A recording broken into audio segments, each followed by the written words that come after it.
This is Soul Signal,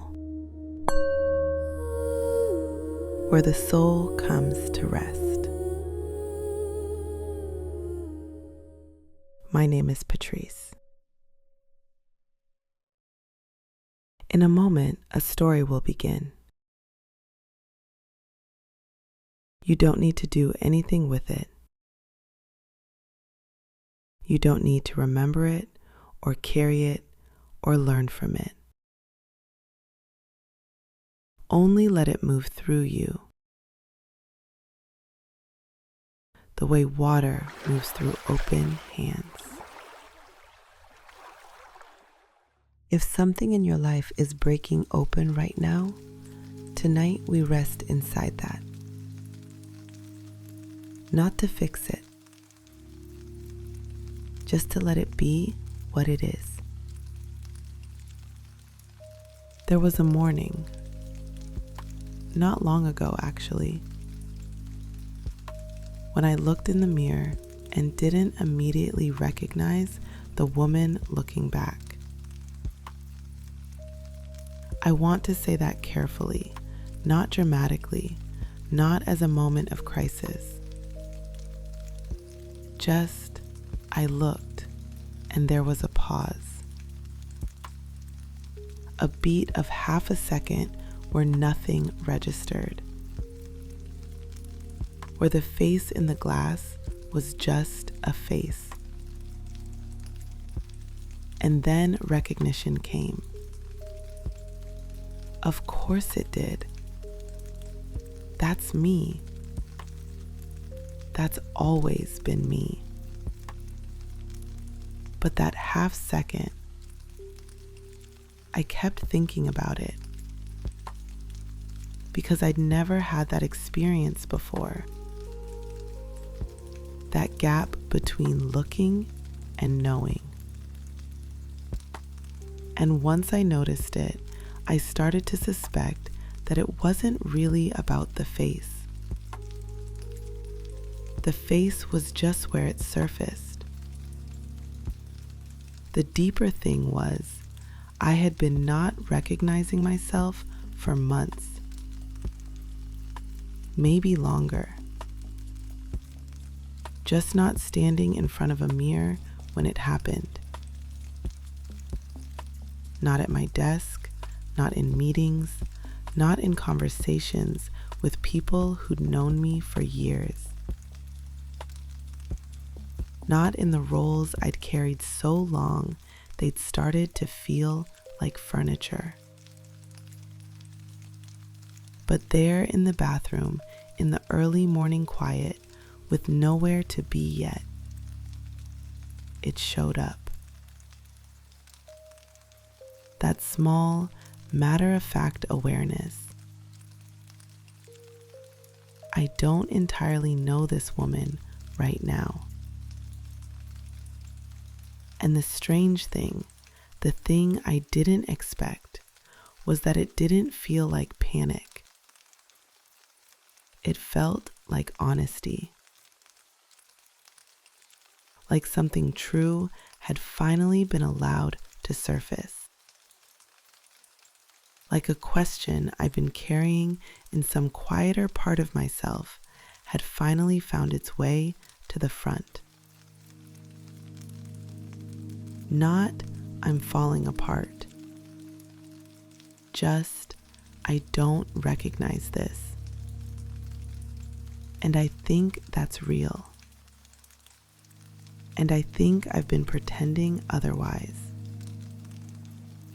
That pretending, the low-level performance of continuity, of still being exactly who you were, of keeping the story consistent, takes more energy than we realize. More energy than you have to spare. And that morning, standing in the bathroom with nowhere to be yet, I stopped pretending. Just for a minute. Just in that room. Just to myself. I don't entirely know this woman right now. And the ceiling didn't fall, and the floor didn't give, and the world didn't ask me to have it figured out by 9. Just the mirror, just the morning light, just the truth. If something in that landed just now, if you've had a version of that moment, then I want you to know you are not alone in this room, and you are in the right place tonight. Identity doesn't drift all at once. That was the first thing I had to understand. It's not a single moment. It's not a decision. It's not even a loss exactly. Not at first. It's just a slow loosening of the certainty that you know exactly who you are. And for a woman who has spent decades being very clear about who she is, what she stands for, what she wants, how she moves through the world. That loosening is disorienting in a way that's hard to explain to someone who hasn't felt it. Identity doesn't drift all at once. That was the first thing I had to understand. It's not a single moment. It's not a decision. It's not even a loss exactly. Not at first. It's just a slow loosening of the certainty that you know exactly who you are. And for a woman who has spent decades being very clear about who she is, what she stands for, what she wants, how she moves through the world. That loosening is disorienting in a way that's hard to explain to someone who hasn't felt it. It started for me with the work. Not dramatically. I didn't hate my job. I didn't have a breaking point. I just started to notice that the work I was doing no longer felt like an expression of who I was. It felt like a task I was assigned to. Something I was very competent at, but no longer connected to. Like the difference between a song you love and a song you can sing perfectly, but have no feeling for anymore. The notes are all right. The timing is all right. But somewhere in the singing, you've lost the thread of why.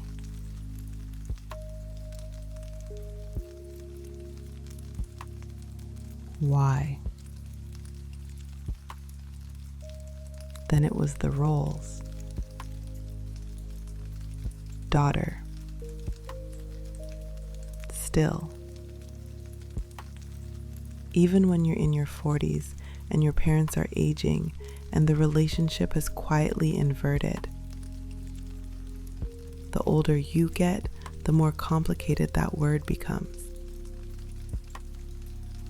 Mother, if you have children, the specific way that identity can hollow you out even as it fills you. The way you can be entirely, utterly present for another person and simultaneously wonder, when did I last ask what I want? And then feel immediately guilty for the wondering, Because what kind of woman asks that question when there are people who need her? What kind of woman tracks the ledger of herself against all the good things in her life? A tired one is the answer, not a selfish one, a tired one. A woman who has been giving from herself for so long that the well is lower than she's been admitting, and she can still draw from it. She can still function. She can still show up,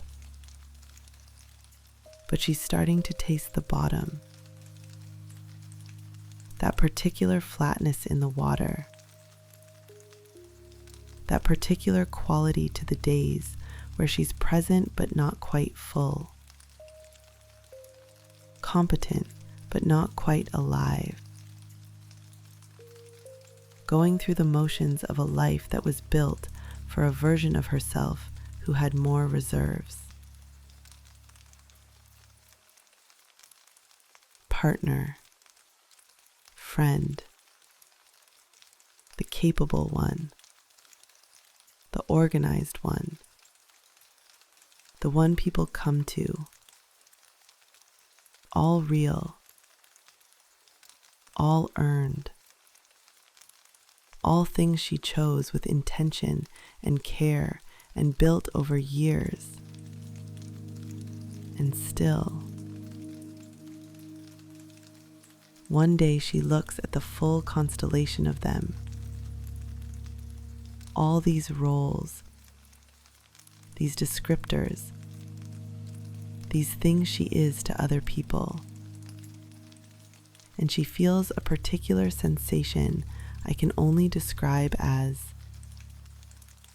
is any of this me? Not, I don't want this. Not, I'm ungrateful. Not, I'm walking away. Just, which part of this, when all the noise is gone, is actually me? What would be left if the roles fell away? What would she be if she stopped being useful for a while? What is at the center of it when you peel back the layers of what she does, what she provides, what she carries? Those questions don't arrive dramatically. They arrive at 3 a.m. They arrive on long drives. They arrive in the shower when there's nowhere to be for 15 unscheduled minutes. They arrive quietly. And they're real. And they're not something to fix tonight, but they're real. Then the beliefs. This one surprised me most. I'd spent years being someone with strong convictions about how to live, about what mattered, about what I believed spiritually, politically, personally. And in midlife, slowly, some of those beliefs started to feel smaller than they had. Not wrong, just smaller. Like I'd outgrown a framework that had served me well, but could no longer hold the complexity of what I was experiencing. And that's a strange feeling, to outgrow a belief. Because we're not supposed to do that, are we? We're supposed to get more certain as we age, more settled, more sure. But I found myself becoming less certain about some things I'd held for years. and more certain about things I couldn't have articulated a decade ago. More certain, for instance, that stillness is not the same as stagnation. More certain that confusion can be a form of honesty. More certain that a woman who doesn't recognize herself is not a woman who is lost. She might be a woman who is finally starting to see clearly. And here's what I want to say about that. About the slow outgrowing of old beliefs, old certainties, old versions of yourself. It's not betrayal. It can feel like betrayal of yourself, of the people you've been for other people, of the commitments you made when you were a different version. But it's not. A woman who is honest enough to acknowledge that she has grown beyond something is not betraying the woman who needed that something once. She is honoring her. She is saying, "You brought me this far. You kept me safe when I needed safe. You built real things with these tools, and I am ready now for different tools." And that's not loss. That's what you built me for. That's what I wish someone had told me earlier. That outgrowing is not abandonment, it's graduation. I need to say that again. You can lose familiarity before you lose yourself. The feeling of not recognizing yourself is not the same as not being yourself. You are still there. Underneath the roles that don't quite fit, underneath the work that's lost its song, underneath the beliefs being renegotiated, underneath the face in the mirror that gave you pause. You are still there. You've always been there. But the version of yourself you're becoming might look different from the version you've been. Might feel different. Might not yet have a name. And that's not loss.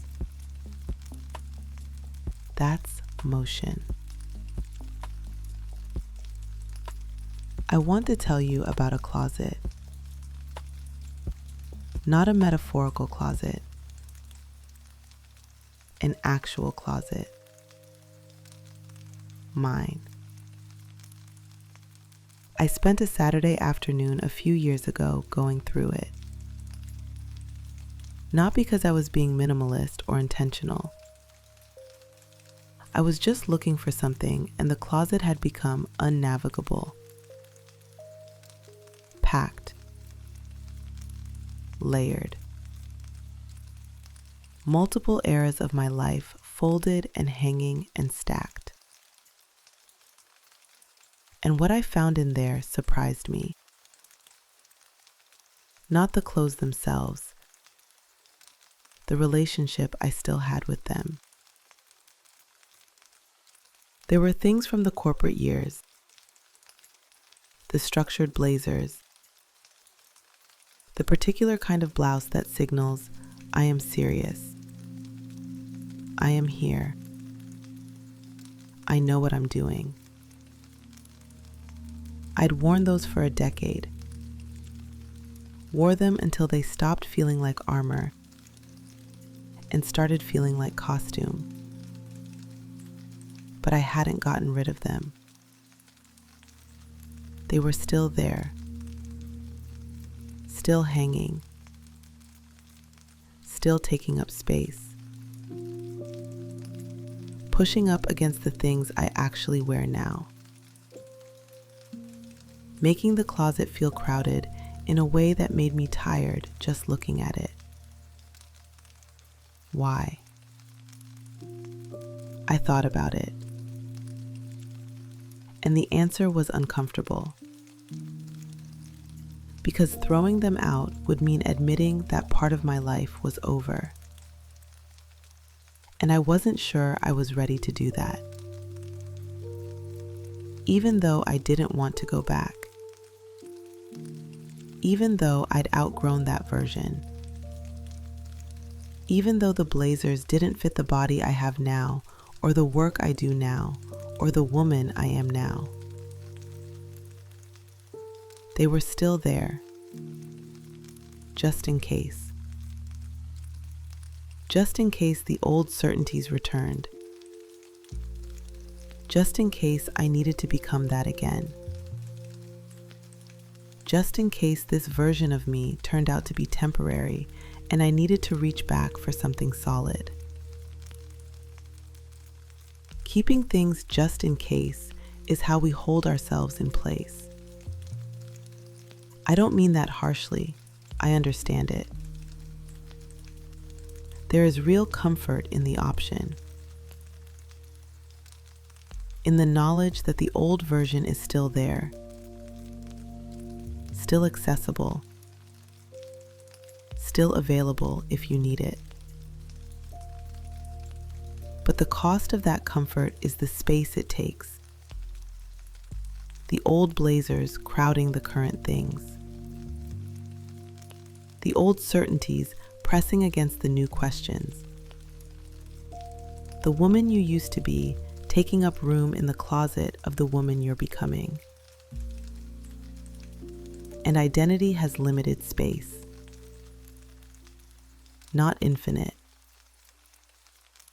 You can't be every version of yourself at once. Some things have to be set down so other things have room to arrive. There was a dress from a relationship that ended.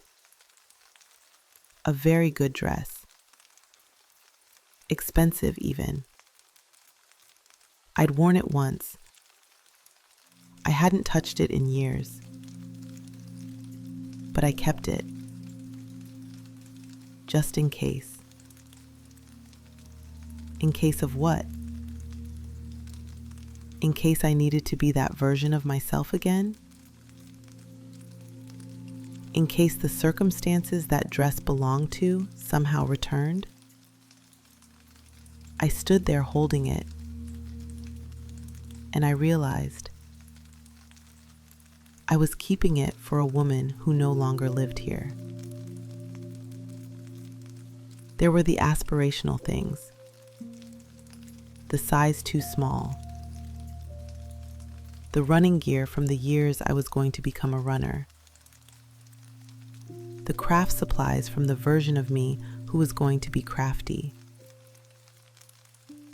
All those ghost versions. All those women I was going to become, or thought I should become, or tried on briefly and didn't quite fit. Still there. Still taking up space. Still making it hard to find the things that were actually mine. I thought about those ghost versions for a long time. Because there's something particular about the women we were going to be. The aspirational selves. The ones we set up like goals. I'll be that person eventually. I'm working toward that. That's the direction. And then didn't become. Not because we failed. Just because life went somewhere else. Because we became something different. Something we hadn't anticipated. Something that didn't look like the craft supplies version. And we keep the craft supplies anyway. We keep the running shoes. We keep the evidence of all the women we were going to be. Because releasing them feels like admitting that we won't be them. That door has closed. That we are who we are, and not those other things. And closing doors is grief. Even small doors. Even doors to rooms you never really wanted to be in. It still feels like something lost. But there's another way to hold it.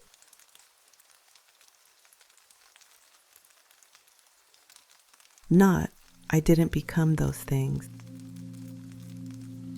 But I became something else instead.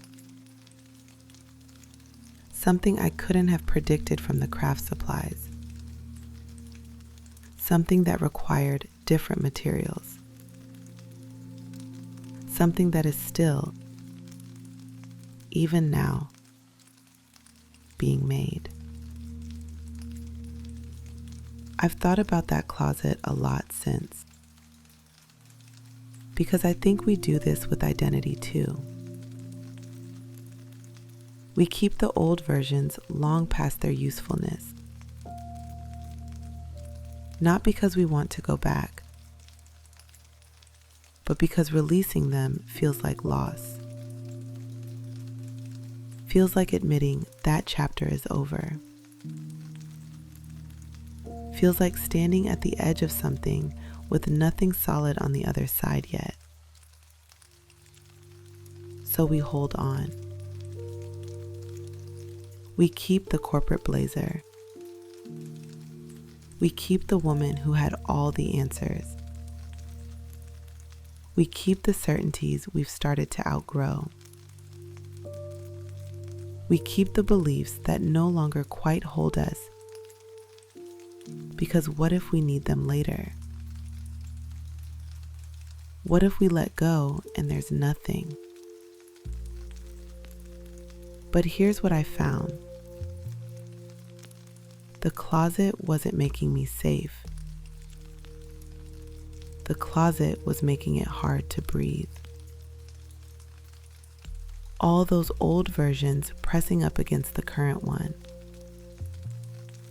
All that held onto past, making it harder to find what was actually mine right now.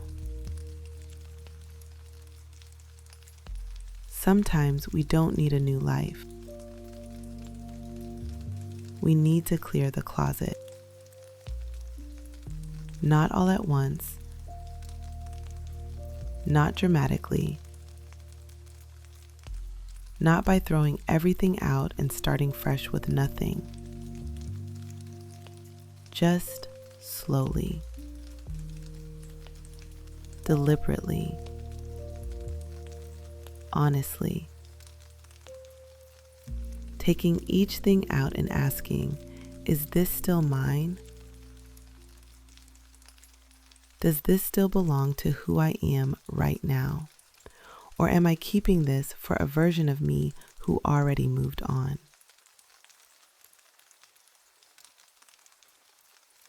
I kept some things. Of course I did. The good coat, the dress I wore to my closest friend's wedding, the sweater my mother gave me. The things that were mine in a way that didn't expire with a job or a relationship or a chapter. Things that were mine in the way that a handwriting is yours. No matter how much you change, that particular mark is still yours. Those stayed. But I made room. And something in the chest loosened when I did. The same half degree as the hotel room. The same small, quiet release. I don't have to be all of those women at once. I don't have to hold all of those chapters together. I am allowed to put some of them down. Maybe you have a closet like this. Not clothes necessarily, but versions. Old identities you're still carrying, not because they serve you, but because releasing them feels like grief. And maybe it is grief. A little. The honest grief of a woman who has been many things and is in the process of becoming something she hasn't fully named yet. That grief is real.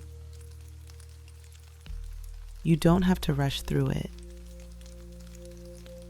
But you also don't have to let it fill all the space where something new is trying to arrive.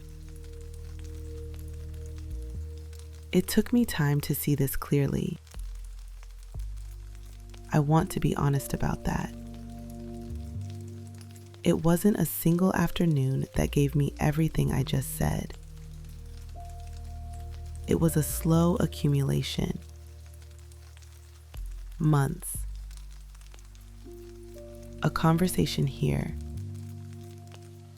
A sleepless night there.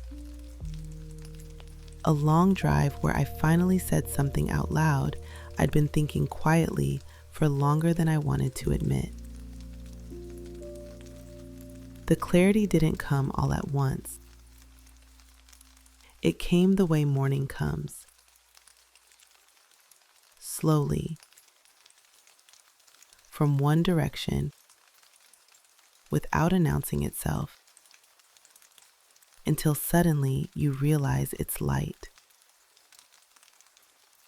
And I still have days when the clarity goes away again.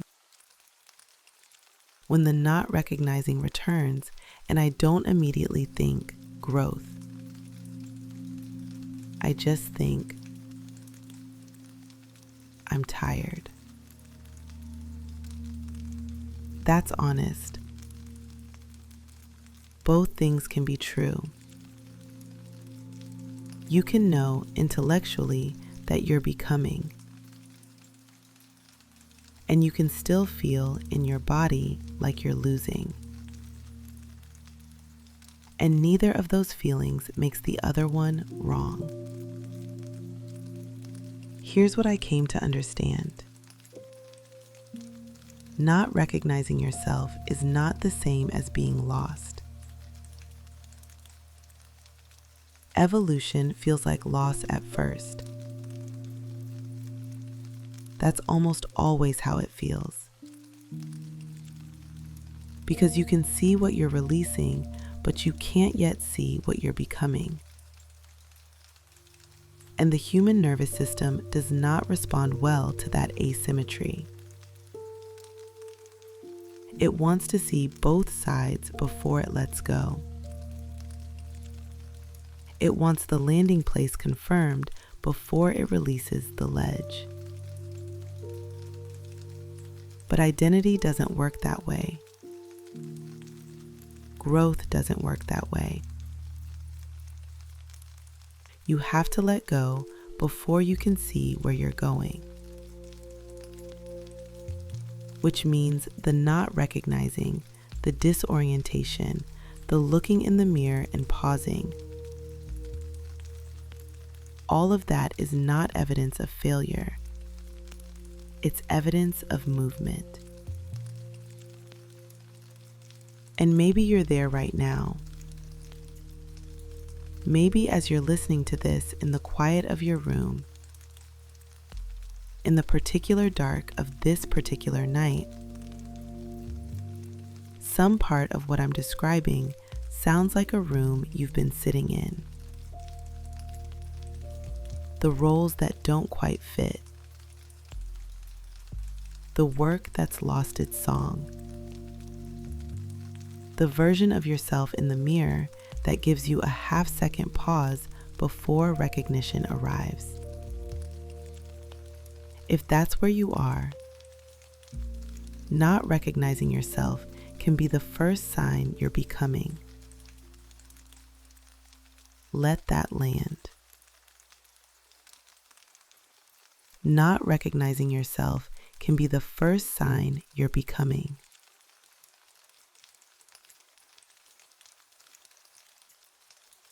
The caterpillar does not recognize itself in the middle of transformation. What's happening in there is not death.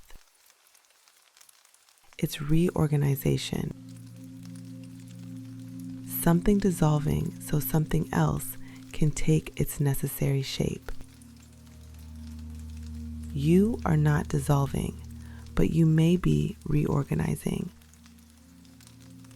And reorganization feels like confusion before it feels like clarity.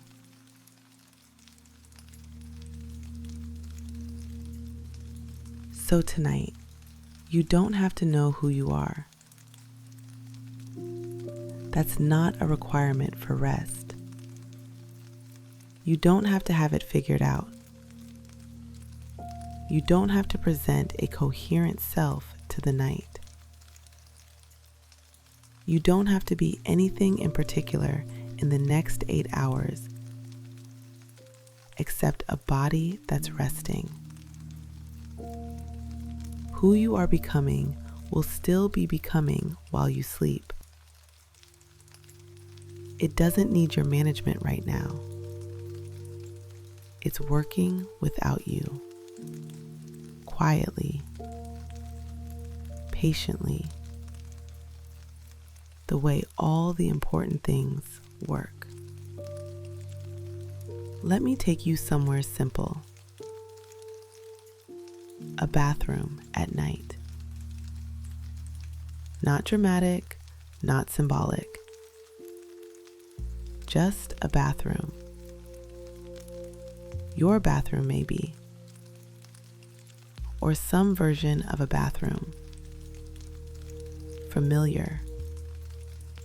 Quiet. The particular way a small room feels at the end of a long day when the light is low and the rest of the house has gone still.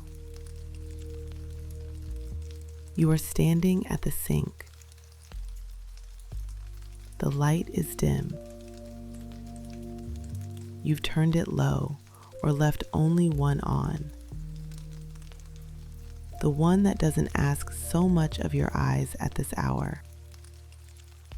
The kind of light that makes a room feel more honest somehow.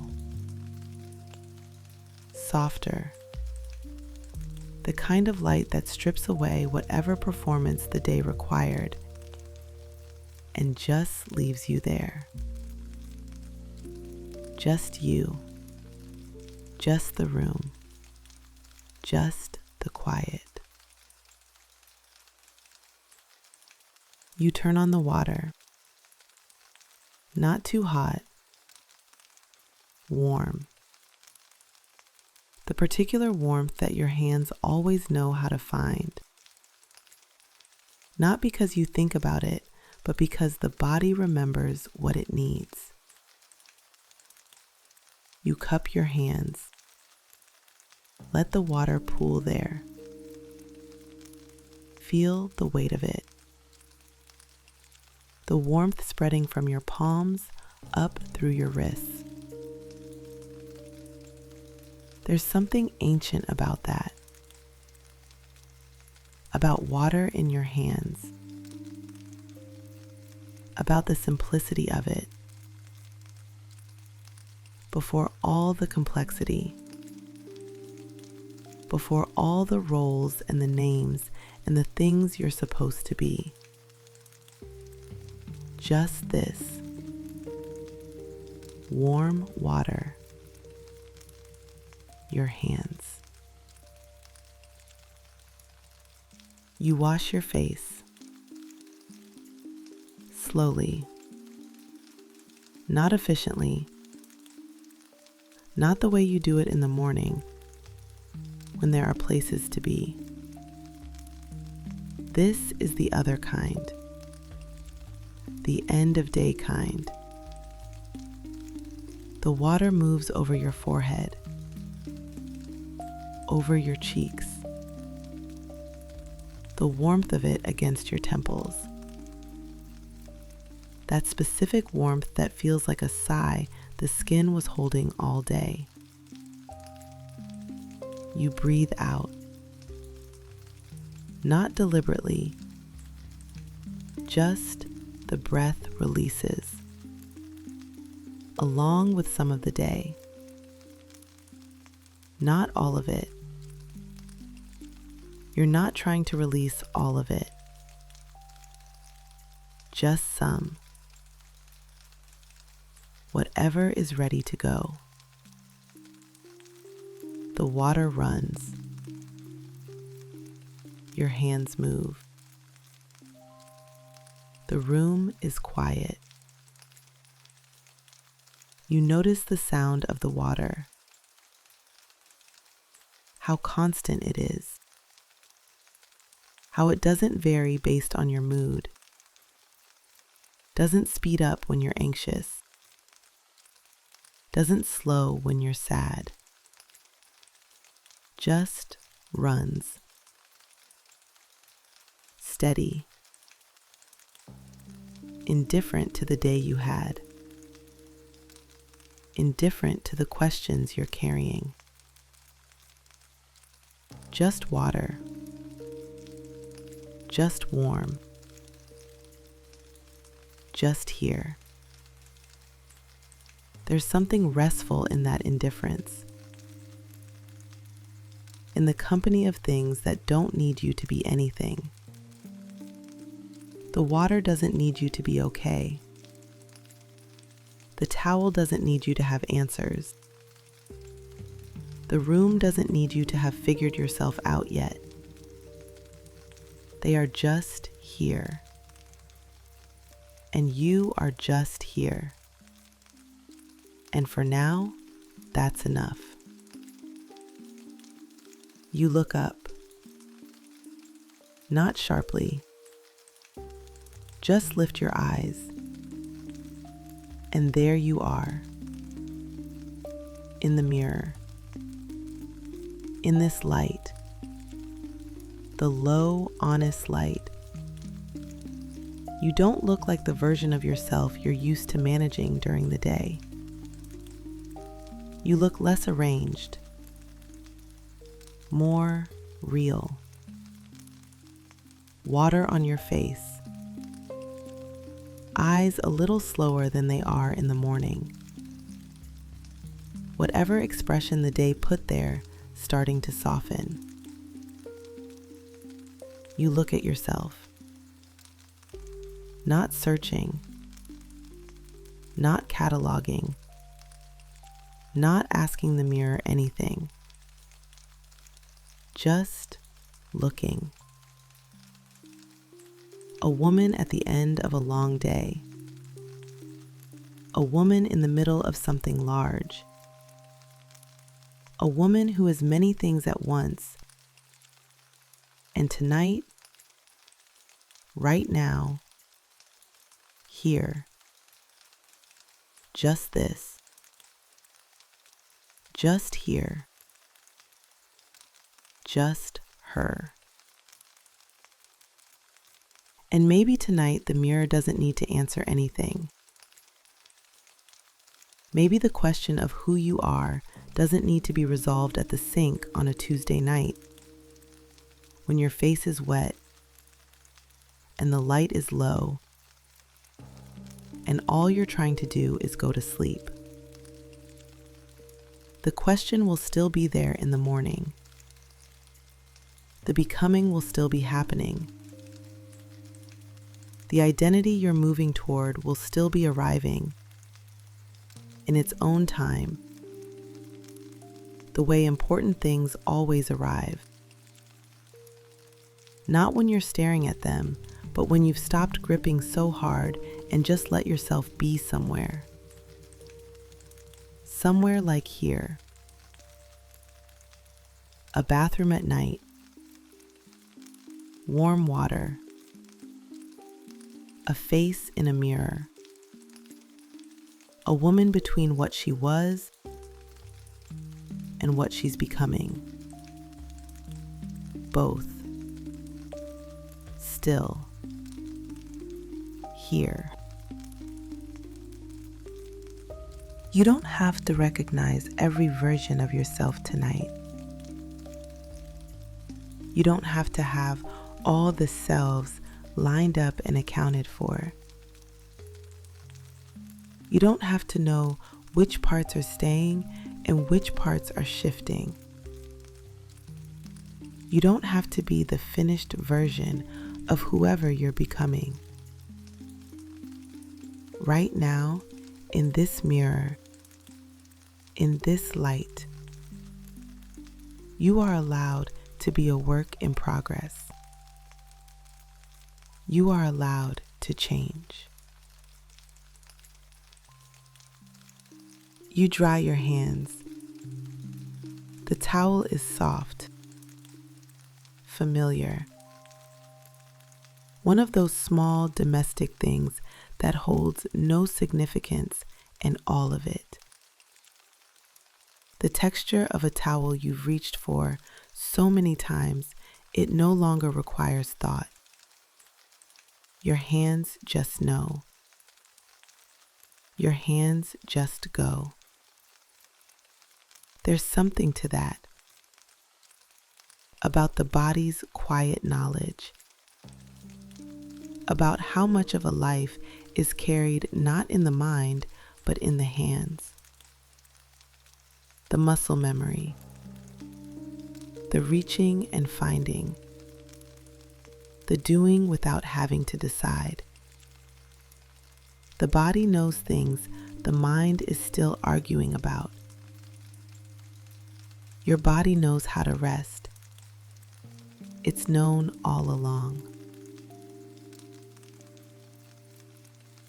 You turn off the water. The room settles. That particular quiet that comes when a sound stops that you'd stopped noticing was there.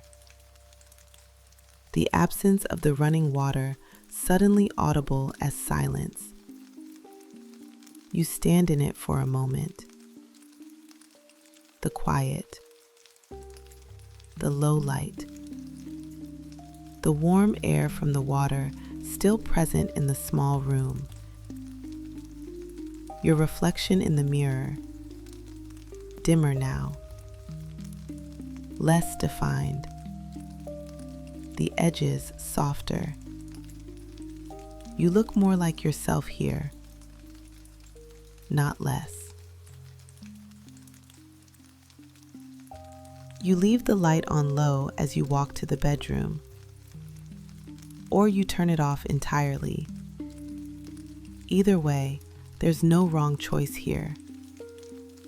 The hallway, the familiar path, the sound of the floor that only you know in the dark. Which board creaks? Which doorway is narrower than it looks? Which corner your shoulder has learned to trust? You know this house. Even when you don't recognize yourself, you know this house. The body knows where it lives. And that knowledge, the body's quiet geography of home, is its own kind of self. Not the self you're trying to name. Not the self that's in transition. But the self that knows which board creaks. The self that can navigate in the dark. The self that put the water glass in that spot and has reached for it the same way 100 nights in a row. That self is not lost. That self knows exactly where she is. And maybe that's enough to start with. The body that knows its own home. The hands that know the towel. The feet that know the floor. Small certainties, but real ones. Real enough for tonight. The bedroom is dark, or close to it.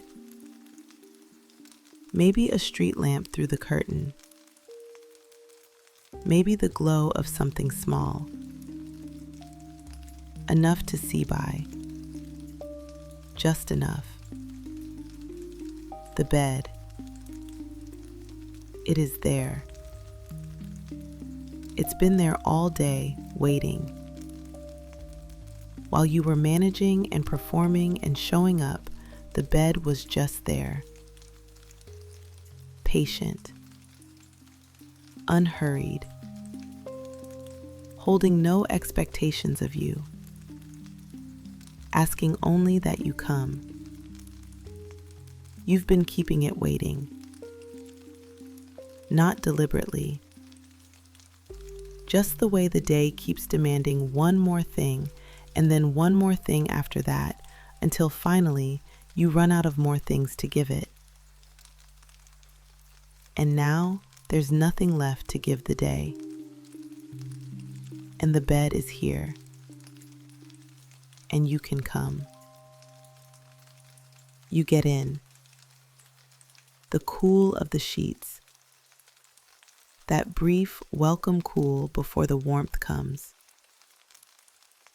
The pillow receiving the weight of your head. Not pulling it. Not pushing. Just receiving. The pressure distributing. The neck softening. The muscles that have been holding your head up since morning finally getting to let go. The blanket settling. Heavy enough to feel. Light enough to breathe. Whatever yours is, it's right. It's yours. Your body already beginning its long nightly exhale. The one it's been waiting to release since morning. Not because you told it to. The body knows. It's been waiting for this all day. Waiting for the signal. We're done. We made it. It's over. And the signal has finally come. The heart slows. The breath lengthens. The hands uncurl.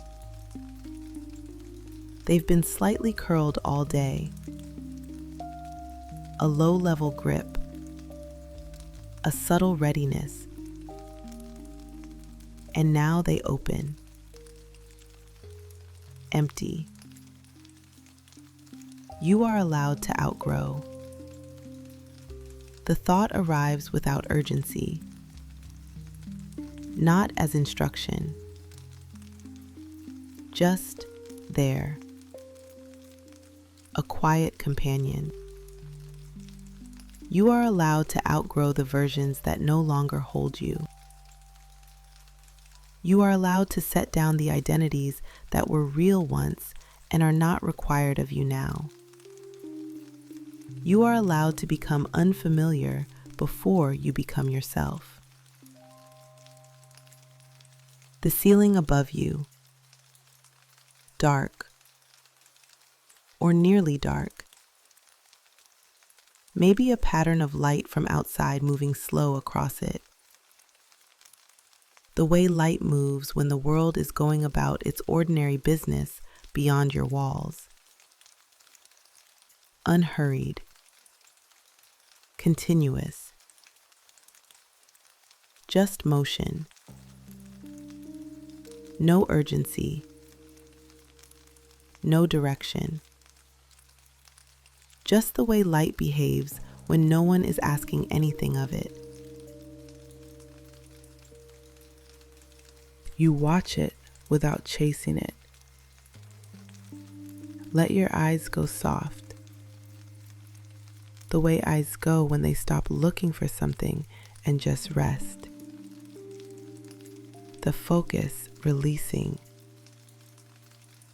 The edges of things going gentle. The ceiling becoming less a ceiling and more a quiet above. A vast still above. There's a difference between looking and resting, between watching and being held. You are being held right now. By the bed, by the dark, by the quiet this house makes at this hour, by the simple fact that you are here, breathing, at the end of a day that asked a great deal of you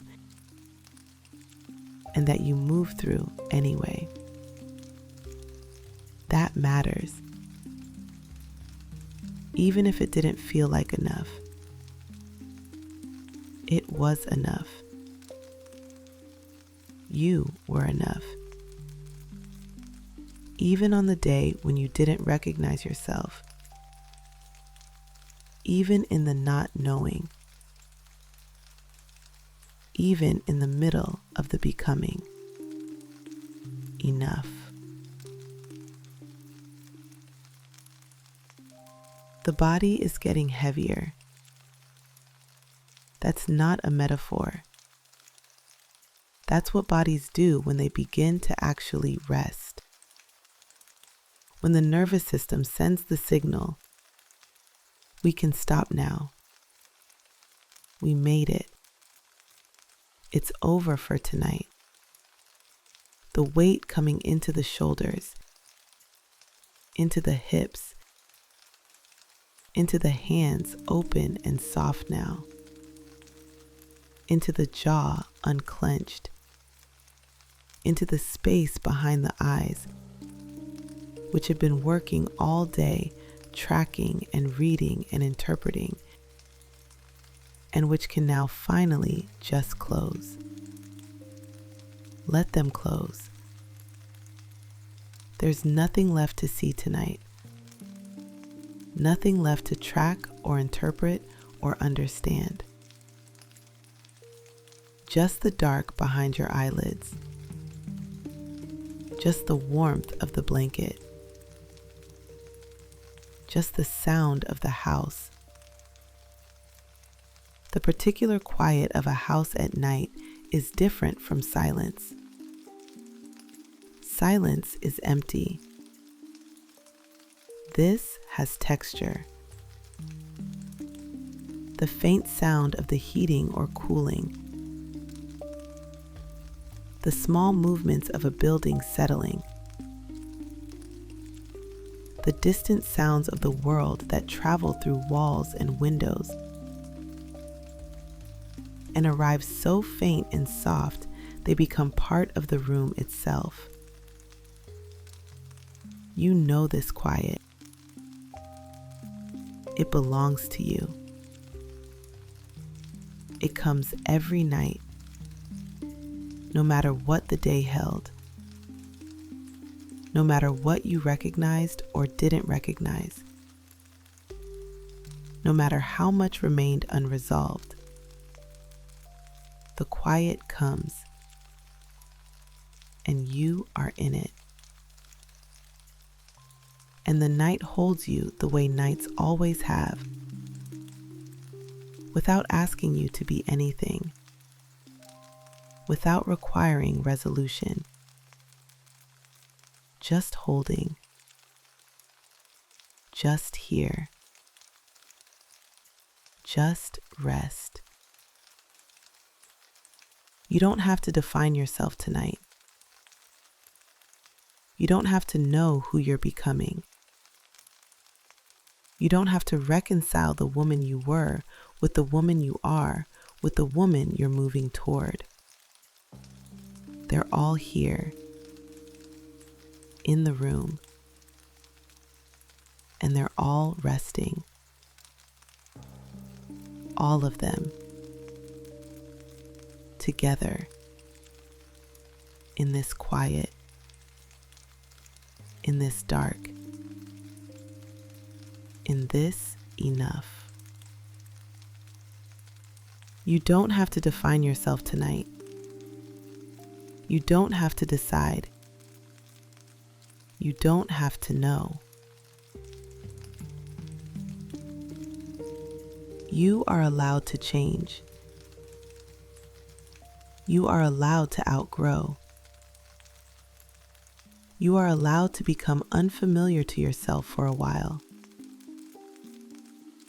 That is not failure. That is not loss.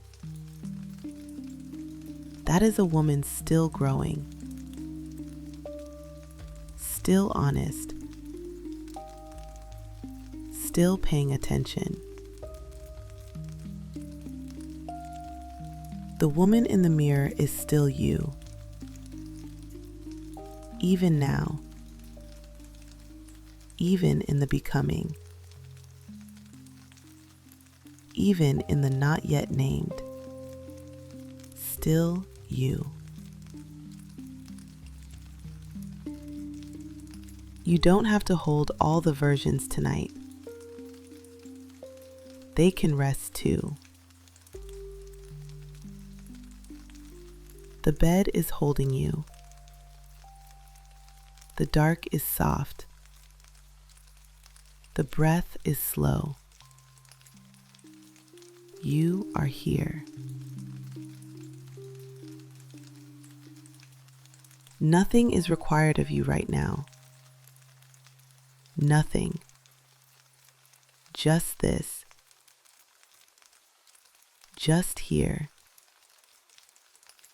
Just rest.